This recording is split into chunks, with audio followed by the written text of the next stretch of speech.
तो बहरहाल दोस्तों, इस मरतबा जब गरीब नवाज गार्डन के अंदर एक मीटिंग हुई गुरुवार वार्ड की, हाजी यूसुफ यहाँ मेरे को नजर नहीं आ रहे, हलवाई साहब, और कई गर्दी में बैठे होंगे तो नहीं मालूम। उन्होंने, लखन भाई ने और दीगर लोगों ने यहाँ बैठे मुझसे वो बात बोला कि यार अब इस मरतबा तुम मुझसे हमको रिजात दिला दो, बल्ली बतरे के पैसे। मैंने कुछ लोग से बात किया कि भाई ठीक है, आप लोग नोट रकम और 1000 रुपया और 5000 रुपया आप लोग भर दो। सब लोगों ने एक साथ हाथ बोला। फिर मैंने उसके बाद में कारपोरेशन में मालूमात दिया, अकाउंटेंट को बुलाया और उनसे पूछा कि भाई इसके अंदर ये बात बतलाओ कि कारपोरेशन ने इसका पैसा भर दिया या नहीं, क्या पोजीशन है उसकी। तो फिर उसके बाद में विषय सामने आया, ये गवर्नमेंट नोटिस पे नोटिस दिया करती थी, अपने ऊपर भी ब्याज बढ़ रहा था, इसके लिए कारपोरेशन ने वो पैसा डील कर दिया, गवर्नमेंट को दे दिया है।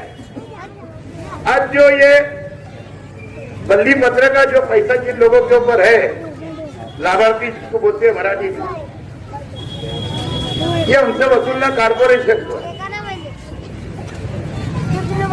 और गवर्नमेंट ने लेटर दिया है बार बार ठहरा होने के बाद में कि अगर कारपोरेशन की आर्थिक पोजीशन ठीक है तो ब्याज वो माफ कर सकती है। अब आप लोगों को सिर्फ वो 5000 रुपया भरना है कुल मिला करके, न कम न कोई ज्यादा, ठहराव ऐसा ही हुआ। इसके लिए 15-20 दिनों के अंदर हम इंतजाम कर देंगे, एक उसका स्पेशल टेबल लग जाएगा और आप लोगों को पैसा जा करके भर देना, उसमें आनाकानी मत करना कि अभी तो मेरे पास 1000 ही रुपया है, और फिर आगे मत बोलने के उसके 4-5 टप्पे कर दो। परेशानी मेरी ना खत्म होगी ना आप लोग की खत्म होगी, लेकिन ब्याज उसी सूरत में आप लोग का माफ किया गया है कि आप लोग को 5-5 भर देंगे। इसके अंदर आप चूकना मत, गलती करना मत, थोड़ी तकलीफ उठा लेना। जब अभी समय बारात आ रही फिर बात आएगी, फिर यार रमजान आ जाएगा, फिर कैसे बता, ये हमेशा की बात है।